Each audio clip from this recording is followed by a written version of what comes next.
It's so good to see you. I know. I haven't seen you in a while. I Happy New know. Year. Happy New Year to you too, love. Well, we'll jump right in because I can't wait to hear what you have to say. So we'll Yes. just hit the ground running. And so, why don't you share with the women listening a little bit about how you found yourself on this journey?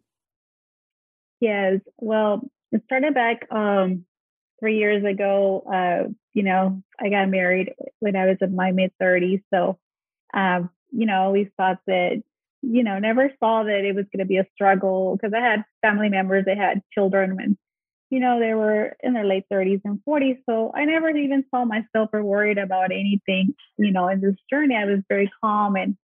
And when we started trying, I was at that time 37 years old. And it all started in that. And I got pregnant right away within 3 months. And I was like, wow, that was easy. So I was like, well, that wasn't no struggle, but that was short lived. Within a couple weeks, everything was totally going the opposite. And at that time, I was very discouraged, but I still, had hope and was still very, hoping for the best and hoping things, would change. And then after that, it was like nothing happened. It went over a year and I was getting older.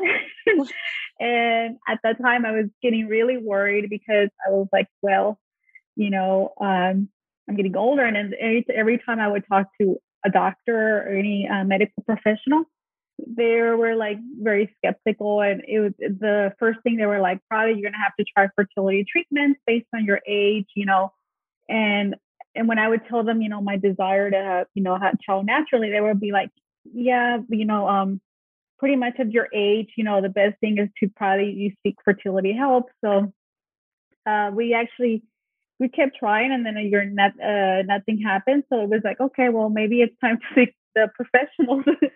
So my husband Ram, he was very encouraging throughout this time because it was a very difficult time because there was nothing really that we knew that was wrong with us. So we went to a fertility clinic. That was the first step to figuring out, maybe there's something wrong with us. And at that time, I was creating a mental block, thinking, well, there's something wrong because the doctors are saying that, I have to go through this, procedures and I have to go this route. So there's something wrong with me. So at this time, I had a lot of faith starting, but this time it was like kind of like I just feel like I was kind of going through a roller coaster ride, and it was very scary, and I was very lonely. I didn't have many people to share this. It was a very lonely journey for me the first couple years, months, because I couldn't just open up and tell people, family or friends, and even if I did, they probably would not understand where I was coming from. So we started seeking medical treatment. Our doctor was very optimistic, and he was like, yeah, you should, everything should work out fine. They did all the testing and everything came back. Well, everything looks normal. My AMH, everything was good. And he was like, well, we still have time. We can do a more, not such an aggressive plan. We can do more conservative plan, and because you still have time based on my MAH. So he was like, well, I recommend you start doing Clomid. So we were like, okay, cool. And he was like, and this should work, and and you should have a baby pretty soon. So we were like, yay. We were excited. We were like, maybe this is the answer. So we started at that procedure, and I did a couple like 2-3 months. I think it was 3 months, and still nothing. And I was losing more hope. By the time, I was becoming more like scared. I was very scared at this point because I was like, okay, I'm getting older and it's not happening. So at that time, we were trying to keep our faith and everything. And this is where I started really my spiritual journey. I think this is where I started really digging in because I feel like something else was going behind the scenes that was creating this chaos, because in paper we were okay, but spiritually and mentally I was drained through this whole process. And I think there was definitely a block And I know the blog was, it was hard for me to find it at first, but I definitely figure out that I saw myself as broken, like a person that was not whole. I really believed there was something wrong with me, and I had that deep belief within me. And I think everything we were trying was not working, because deep inside I was like, no, it can't work because I am broken. So I know I needed healing. And I remember during this time, the journey, the doctor was like, well, you were moving, so we didn't want to really change a lot of doctors and go through, waste more time, because I'm in my mind, I'm thinking I'm just getting older. If we move and we start it over again, it will be just too much. So we told the doctor, we're going to be moving. What is our next step? And he was like, well, the next step will probably be to try IVF. So we were like, okay, and he said, like, it's a couple of injections. We didn't know how much in depth, how aggressive it was. And then that kind of consumed a little bit of our life, for a while. But he was very optimistic, and he was like, it should work. And we started out with 24 eggs, and then we ended up at the end with 5, but only 2 came back normal. So we were like, kind of like, whoa, how can we go from 24 to 2 normal? So, but we were still like, okay, fine, we still have, 2 eggs. So we decided to do a frozen egg transfer, and we did that in March of 2020. And at that time, I feel like I was, through all the whole fertility, I guess, process, I was totally exhausted, because I felt that I had come to a point that the medication was I had gained a lot of weight. I wasn't happy with how I looked. I was very, I feel very, like I was not in a happy place, put it that way. I was in a place where I really needed to go. I was kind of actually going into a depression, because I was in a place where I couldn't express myself. And I feel like everything around me was like, baby, baby, baby. I have to make this happen. I have to make it happen. And it was like putting a lot of pressure on myself. And this is where I feel like, I was still, believing and having faith. But after we did the frozen egg transfer, something inside of me kind of was like, this is not going to work. It was just like kind of like that mental block again coming in. And it was very hard to calm those negative voices. So I remember that when I was taking the blood test, I just had this instinct that I was like, I just don't feel pregnant. But I was like, it's too soon. How would I know? I would tell myself, stop being negative. But deep inside, I feel like it was just not going to work. And when I got the news, it was kind of like where, you're expecting to fail, and you're just like, oh yeah, that's what's going to happen. I knew it's not going to work. So at that point, when we got the call from the doctor, and they were like, it wasn't not successful, I really got more worried, and like started actually going more into a panic. Like, well, this was supposed to work. This was like our kind of like ultimate, last option. And that's where I really kind of started going more into a spiral. And that's where I remember I was like, I think I need help. I was like, I need help, because I couldn't really talk to anybody at that time. And I know that it was beginning to take a toll on me personally, and in every aspect of my life. I lost my joy, my peace, and I was very miserable at that point, because I wanted a baby, and I was like, we're doing everything we can, but why can't we just have this baby? Why is it so hard? And that's where I remember, I've always been I've always followed the spiritual path, and I feel like that was like a point that this was happening for a reason, but I really didn't know that. So I remember that I was after we had the failed transfer. I remember I was just scrolling through Facebook, and I saw your book, and I was like, I just kind of read a little bit, and I was like, well, this is really good. I remember I bought your book and I started reading it right away, and it was just such a breath of hope, of light. I was like, I didn't know there was, people in this path going through the same, journey like me. I really feel very alone. I really thought that, I was alone in this whole path, because I really didn't, at that point, I didn't have a support group. I had the friends, but it was hard for them to understand what I was going through. And they would and I had to kind of like, at one point was like, I stopped, telling my family and friends, because the things they were saying were not really encouraging. And at that time I was like, okay, I need, to be, I knew there was something that I had, do spiritually. And I remember that was the point that I contacted you, and that's when we back in March 2020. That's when we started working together. And when I met the other ladies and in the group, that was like, I feel like there was a support group. There was women that were going through this, and just them sharing their stories and being in the coaching calls and listening to other women was just very inspiring. It gave me a lot of hope listening to, that's where I started listening to all your podcasts and all the stories, successful stories and everything. And I was like, I remember you mentioning that, you have to become the woman, you have to kind of like change, to become the woman that you want to be. And at first, when I heard that, I was like, yeah, but I was like such a foreign concept.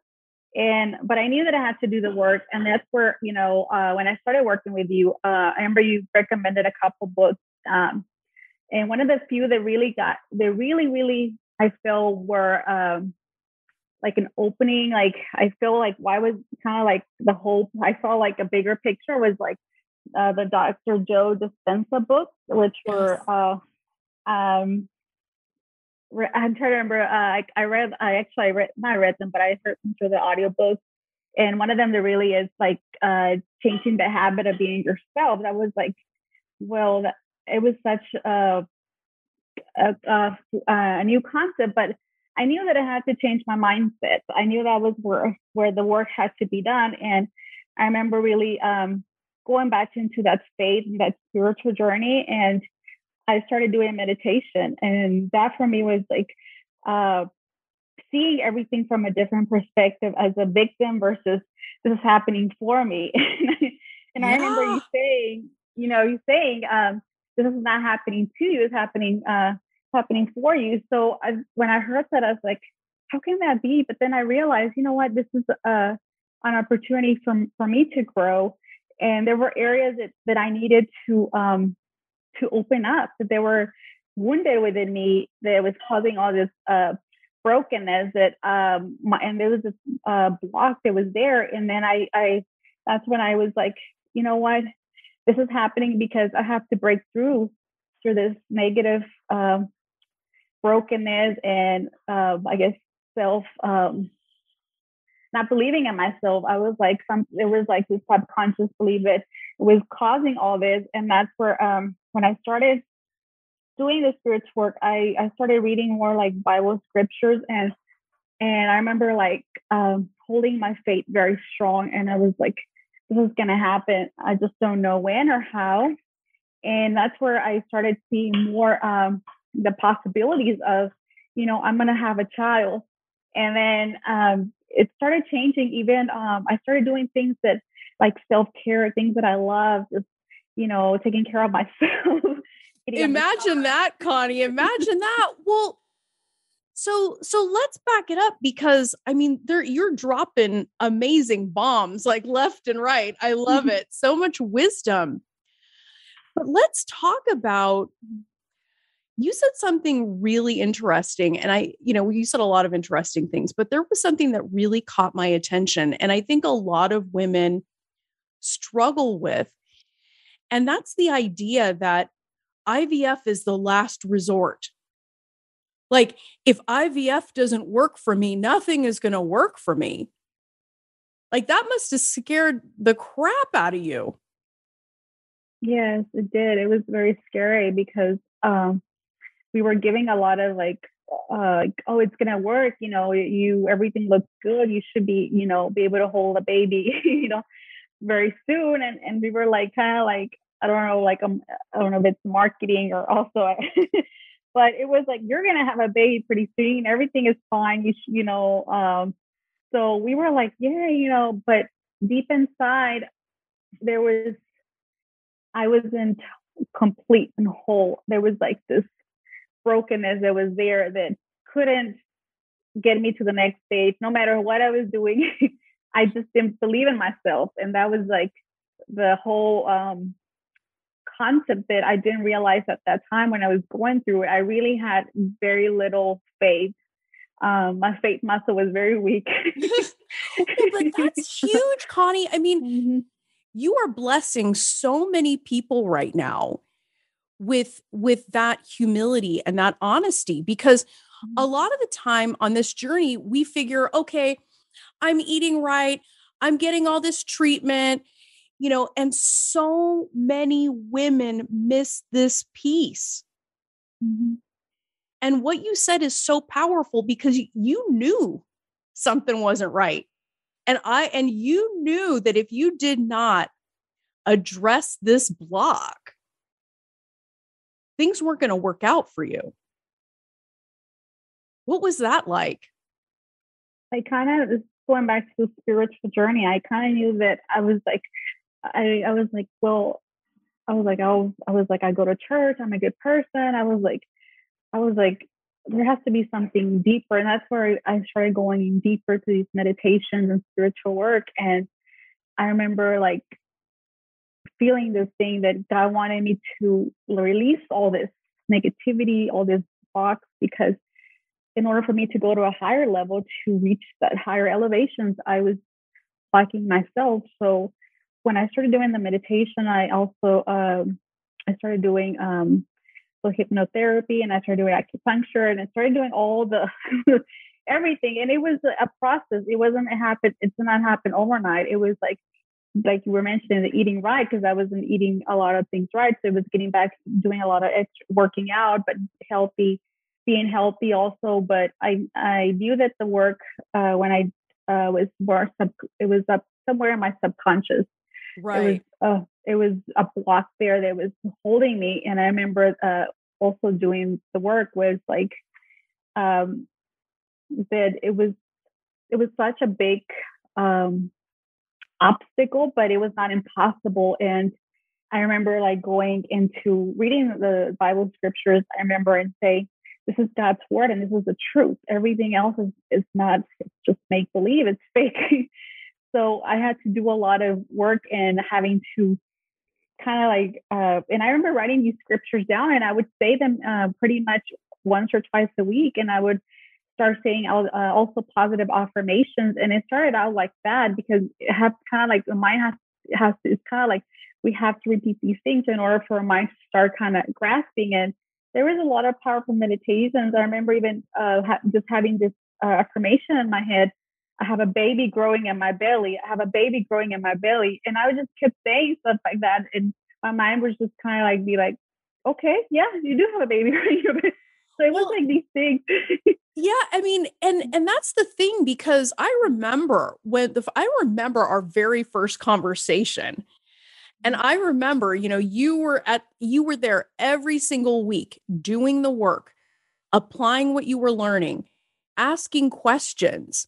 You started to think differently, because in order for you to do the things that you were doing, opening your heart to scripture, giving yourself a chance to, bring in all of these members of your bump squad, like that was a huge mindset shift in and of itself.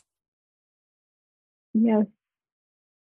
And even during your program too, it was like I was giving my power away to the doctors. It was just whatever they would say. I was like, oh, that has to be true. And every time I would talk to a doctor and be like, this is what we want to do. This is what we want to try naturally.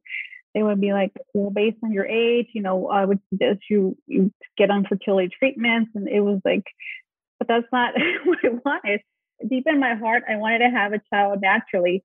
And it was hard for me to figure out that until I started doing the work that was my desire. That was my heart's desired. And that's why, it was finding that, listening to my heart and my intuition and all that. It took time to kind of like bring it all together. But that was the wisdom, is like just listening to my body. What is it wants? What is it can do everything. It's just that I didn't trust it. I was scared. And I think those negative emotions keep us very at a low level.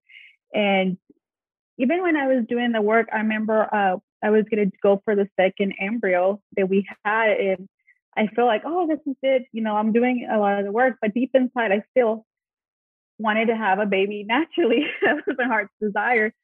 And see, love that about you, Connie. Like, it's just incredible. Like, you knew the whole time what you wanted. You knew. And I think that's a big deal because, there's nothing wrong with seeking, the additional support, right? Because you're not stupid. You're going to avail yourself to the opportunities as they present themselves. But there was something in you that knew this baby would come naturally. Yes, deep in my heart, like that intuition, something like a spiritual download. I knew this child was going to come naturally, but still, I was trying to manipulate the, we'll have I was like, there has a reason why there's embryos here, so we're going to go and try it.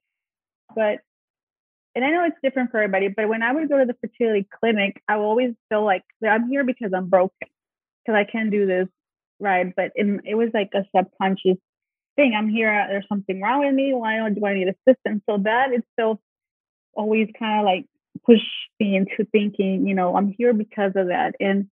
And then I remember my intuition kicking in and saying, you can do this on your own too. And it took work because I had to start believing in myself. And when that happened, and we did try to go for the second embryo. And unfortunately, that didn't work either. And that was also very disappointing because they tried to send the same protocol, medical protocol. And at that time, I didn't react well to one of the medications. Try to remember what the name was. There's so many I took, but I was not reacting well. It was one of the medications that I really, really didn't like. I'm trying to remember the name. I just can't think of it. But during this time where my uterine lining was very thin, and it was just, they kept trying to reinforce the medication, but it just didn't get to it was just like a 7.2 at the time. So they were like, let's increase the estrogen, and it was like a very it was too much for our body. I just feel like at that point I was doing it, but I was physically getting drained because I was, and I remember during that time, I texted you because there was a winter storm and my medication was late, and there were so many obstacles that were happening, and then one of the medications got lost, and they were like, well, it shows here that we send it out to you. And then they were like, we're going to have to pay for it again. And it was like a very, there was a lot of turmoil, and I felt the energy because at that time I was more aware of the energy, that it was just too chaotic. And I was like, I should be feeling peace. It should be calm. It should not be this complicated. Something's going on here. And but I was like, okay, I'm going to be calm. I'm going to have faith. And I remember that we tried again. And then I remember the doctor called and he was like, it's a 7.2 and it's your last embryo. I really don't want to do this transfer because unless it's a 9 or higher, your uterine lining, because it would just not be successful. And we want to give you the highest rate. And I was like, well, I respect your opinion. If you said, it's not a go, it's fine. So they're like, we're gonna do is cancel the transfer, but we're gonna try a different medication protocol. And instead of giving you like an estrogen shot, you're just gonna take an estrogen pill. So that I did that for a week, and then a week later I go back and have an ultrasound, and they're like, well, your uterine lining is fine now. It's a 9.2. So, and at that time it was like, what we can do is start, wait a couple weeks and start over again. And at that time, I knew in my heart that I just didn't want to go that route. I was just too exhausted. My body was tired of all the medication. And I just didn't want to go through it. But they're like, but at least they were like, oh, okay, well, now we know what we have to do next time. We just have to tweak, your medication. And now you probably have to take less injections. And I was like, oh, well, that's good.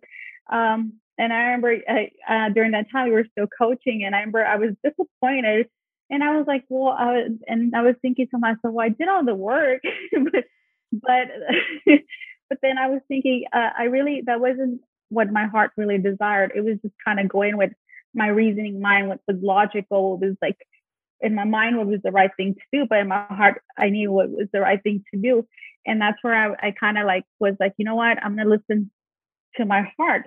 And it was scary because when we listen to our heart from a different instead of a reasoning mind, it sounds crazy.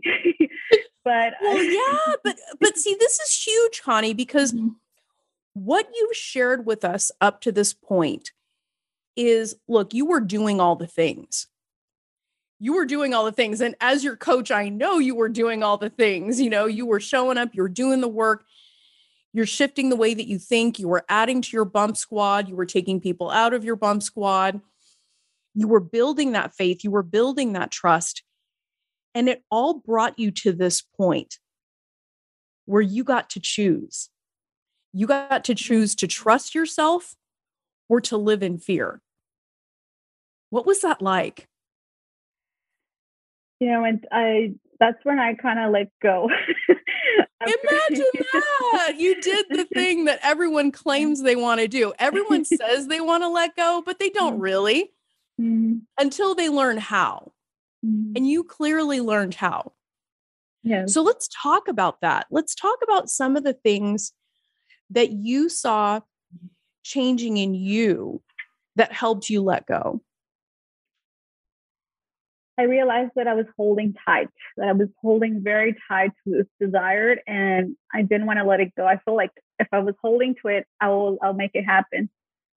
I'll make it happen. But if I will let it go, I didn't have any control over it, and that was scary. Yeah, it was very scary. And I remember when my uterine my transfer was canceled because of my uterine lining, I had like this, in a way, a relief, in a way to like, I don't know, more like a spiritual thing. It was like, okay, I've done everything I can. It's time to let go. And that was on my heart, my heart's desire. That's what I wanted. And I said, I remember you asked me what was my next step. And I said, I want to give myself a chance to try again naturally with no medication, just naturally. I remember that. I remember that. Yes. And part of me was scared. I was like, my reasoning mind was like, because I was about to turn 41, and I was like, I'm already 40. So I was about to turn 41. Dun, dun, dun. Right? Like you're off the cliff now that you're 41. Yes. Mm-hmm. And I was going against all the doctors. I had seen 2 doctors, and they were like, well, that's not the path they wanted me. They were like, you can't waste no more time. You should just continue with the fertility treatment. And if I would have listened to that medical advice, I still would have been doing medical treatments. But I knew at that point, I said, this is what I want to do in my heart. And I prayed about it, and I surrendered. And I said, God, I don't know how or when, but I just know this baby's coming because I know it's there. And when I was doing my meditations and spiritual work, I would always see these spirit babies there. So I knew they were there. And I just like, how do I get hold of them? But it was just like, it was very hard for the reasoning mind to let go, because it always wants to calculate things. It always wants to be one step ahead. So I was like, this is more of a spiritual journey. It was part of the healing was to let go and let God take care of this and have faith. And I remember you recommended a book for me. It was called, I think, The Power of Faith, or Faith. I'm trying to remember the exact name. Oh, I think it was Dr. Robert Russell. Yes, God works through faith. God works I think that's faith. I think that's what it is. Yes. Yeah. And I really loved that book that I read it 3 times. And I knew that was like so important in my journey was faith, because I was like, I don't see it, but I believe it. And I started building my faith muscle. I remember when I was reading the book, I was like, I see this baby.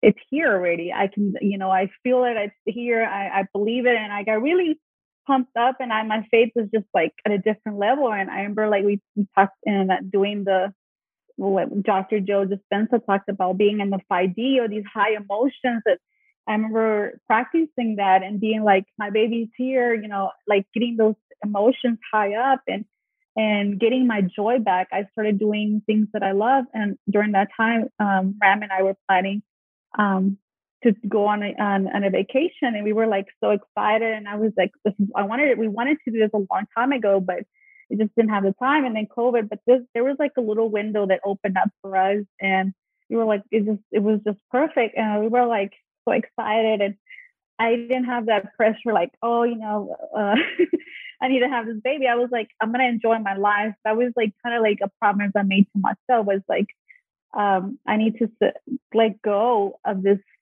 because it was I even feel like it was choking me. It was too much. So it was just such a hard process to surrender, but it was so, when I did that, I just feel like something just kind of opened up.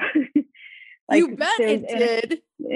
It opened up. I just feel like I released like this burden, like that was up to me for this to happen. I was just like, and it felt so good, because at that time I knew I was in God's hands. I didn't know how, when, or how things were going to work out. It was just like I'm walking like in faith. It's just like I don't see it, but I know it's there. And that's where it takes a lot of work to get there, and a lot of, I guess, heartache too to get there, because sometimes, and for me in this journey, it took a lot of heartache and trial and error to get it right, or maybe, but just figuring out what tools. You really worked, Connie. I want to make sure that you get credit for that, because you're the kind of person that I love coaching, because when I would teach you something, you would go apply it. When I suggested you go read something, you would go read it. Like, you were always following through. And you're living proof today that, like, look, it doesn't matter what the statistics say. Your heart's telling you something else, because it takes just a ton of grit, Connie, to do what you did.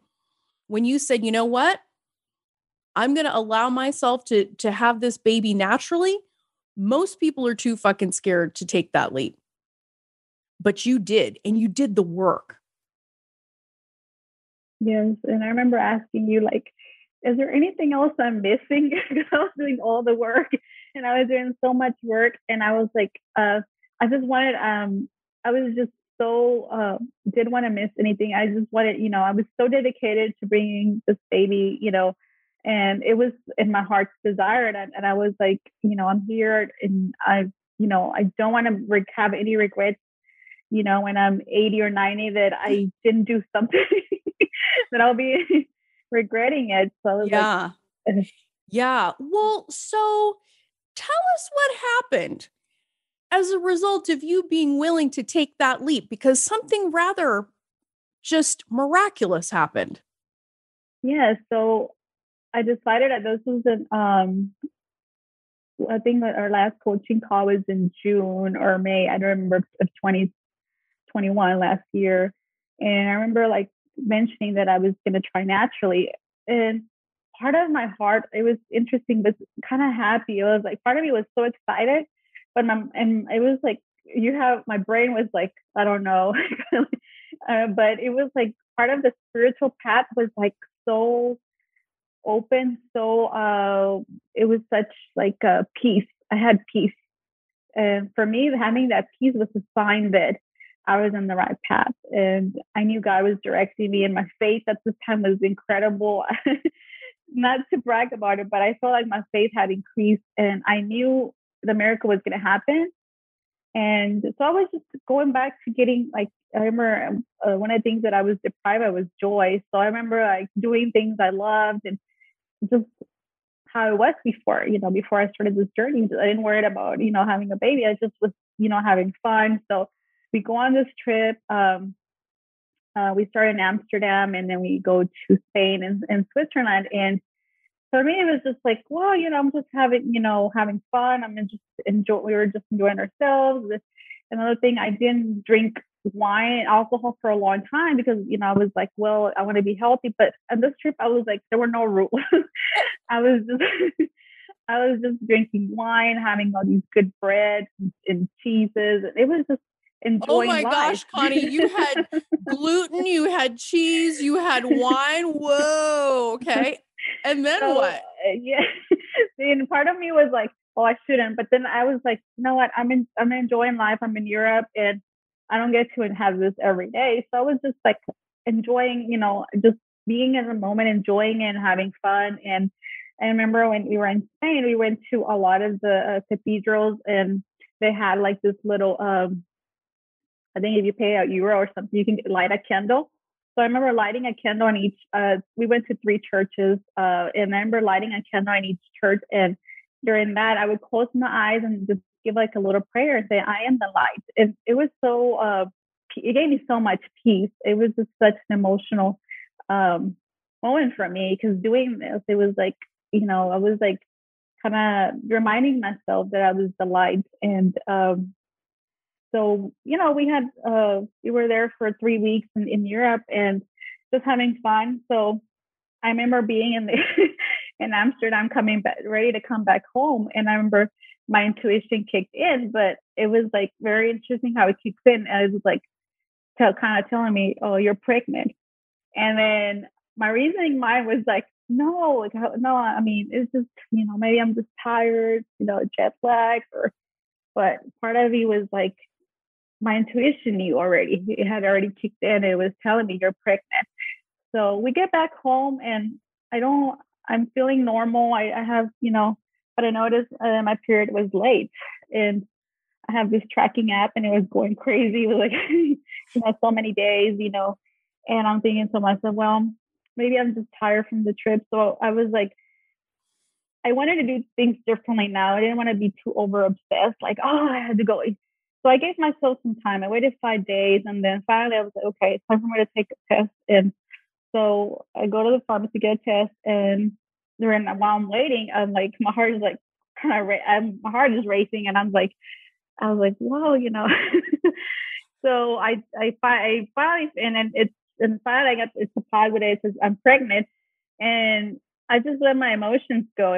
My hands were shaking because I was like, wow, like you're pregnant, Connie, you're pregnant. It's like you got so good at controlling your mindset and your emotions that you're like, I'm pregnant. Like you're all, I think that's phenomenal. And you know what? I look back on my phone. There you are. Yeah. Yes. I was like, oh my God. I remember getting this for you. That was September 14th, 2021. Yes. Our last call together was in June 2021. You go on this amazing trip. You go live your life. Your faith was through the roof. You started to trust yourself. You had come off of years of failed fertility treatment. And look at you today. Look at what you created, Connie. Yes, it's phenomenal with the mind. It's all in the mind. What we tell our mind, it's where the power is. That was the switch. It was like switching my mindset. Like, okay, I can do this. I'm not broken. And when I decided to go and trust my faith and my heart, that was the right path. I didn't choose fear. If I would have chosen fear, I would have still been taking fertility treatments. But it's like that. It's very scary. And even because when you have miscarriages, you always feel like, oh well, but this time it was different. I I knew that it was God, that it was bringing me this health. Hope I don't get too emotional, but I just had faith that this was it because I just knew that I had done so much work. Yeah. Oh my gosh. Don't make me cry, Connie, too. Oh my God. And I just think your story is such a powerful one because you're exactly right, Connie. You had a choice. You had a choice. You had so much quote unquote failure. You had doctors telling you, hey, your best option is this. You had these fertility treatments that weren't working, but you had the guts to say, no, this is what's in my heart. I feel this. Yes. And look what happened. You allowed yourself to go live a life, go on this amazing trip with your husband, go be in your life and surrender this. And you're also proof that surrender isn't letting go because you still very much wanted this baby. You just weren't going to allow yourself to live in fear. Yes. So how far along are you, woman? I'm like 21 weeks. Yes. 21 weeks. Connie, this is extraordinary. So what would you want every woman listening all over the world to know? You are a woman who did all the things. And I know that because, like I said, I was there. I remember there was you spared no expense. You tried everything. If somebody told you to stand on your head, you stood on your head. And I also know that this massive change came through you when you stopped living in fear, when you learned to think differently, learned to see yourself differently, and you got what you wanted. You called in this baby naturally. At how old? 41. 41.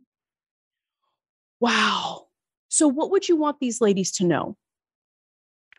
That don't live in fear. Fear it robs you from your joy, your peace. It keeps you small. It keeps you intimidated. It's the mindset, our minds, the way our mindset is like fear is there because we don't want to open up to our listen to our hearts, our intuition, which know the truth. That's who we really are. We always have this power. We just give it away to fear. We just live under, like, I guess, hostages of fear when we let go and trust and believe and have faith and have know in our hearts, especially trying to say this the right way, but the higher energies when we believe joy, peace, harmony, all these things that bring us closer to our babies. And I think that part of this journey for me was that I had to get to a certain place for this baby to come in, knowing they're going to be having a more confident mother, fearless, just a different person than when I started. I look at myself when I started, and now it's like two different mindsets, and no wonder I couldn't get nowhere. And I know that is going to be a one fearless baby because I know the kind of mom you're going to be. I mean, and I think you're raising a great point because this isn't just about you getting pregnant. This is about you staying pregnant, and this is about you becoming the mom that you've always wanted to be. What role do you think mindset has played in all that? The mindset is that this is our birthright, and we always have this opportunity, and it's always ours. But based on situations and fear and doubt, we get robbed of our birthright, and we give it away because some doctor or statistics tell us, oh, this is what such and such says, the data.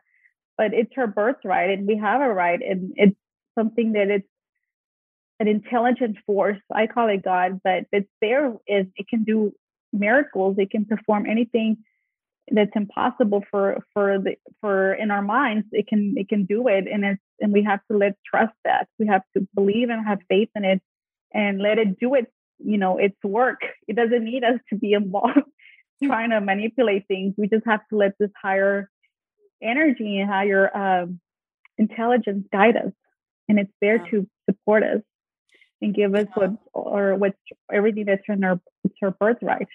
Yeah. Yeah. And I love that, Connie, because you're living proof that you take care of yourself, body and mind, and you have the audacity to live a life in this process, because it doesn't surprise me that this baby came to you when you were really alive. Gluten didn't keep you from getting pregnant.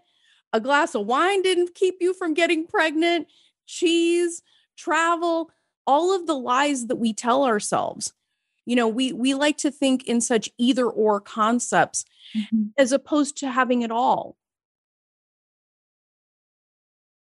I agree 100%. It's, when we're living our life, having a fulfilled life, that we lack nothing. We're complete, we're whole. That's where it happens. Because when we're living in this scarcity, it's like we don't believe we have it. But when we're full, our cup runs over. We're full. So the blessings keep coming in. And that's where the magic happens, where we're complete. And that's boy, did it.